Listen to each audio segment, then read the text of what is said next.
ہدہد پرندہ ہے جس کا ذکر اللہ نے قرآن مجید میں کیا۔ ہدہد واحد پرندہ ہے جو زندگی میں صرف ایک بار شادی کرتا ہے اور اپنے ساتھی کے مر جانے کے بعد بھی تنہا زندگی گزارتا ہے۔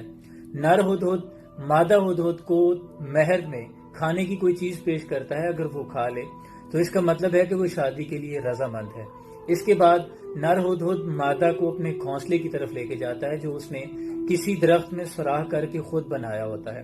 اگر وہ گھر اسے پسند آ جائے تو وہ رشتے ازدواج میں منسلک ہو جاتے ہیں۔ مادہ ہدہد ہر موسم میں 6 سے 8 انڈے دیتی ہے، پھر بچہ پیدا ہو جانے کے بعد دونوں باری باری اس کی خوراک کا بندوبست کرتے ہیں۔ اور خوبصورت بات یہ ہے کہ اگر دونوں کو کھانے کی کوئی چیز ملے تو وہ اکیلے نہیں کھاتے جب تک کہ اکٹھے نہ ہو جائیں۔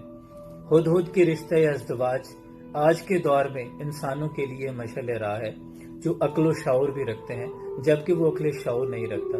ہدہد وہ واحد پرندہ ہے جو آسمان کی بلندیوں پر اڑتے ہوئے زیر زمین پانی کو محسوس کر سکتا ہے، دیکھنے کی صلاحیت رکھتا ہے۔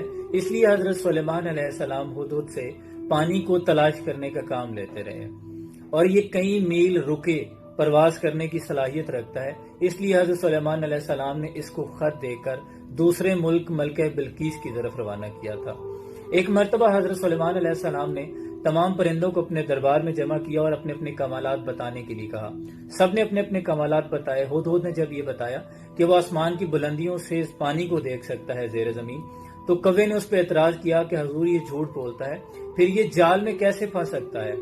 تو ہدہد نے جواب دیا کہ اللہ کے نبی، اس کا اعتراض درست ہے، لیکن جب میں جال میں پھنستا ہوں تب میری نظر اور عقل پر اللہ کی قضا اور تقدیر کا پردہ آ جاتا ہے، اس لیے میں جال میں پھنس جاتا ہوں۔ اللہ کی تقدیر سے پناہ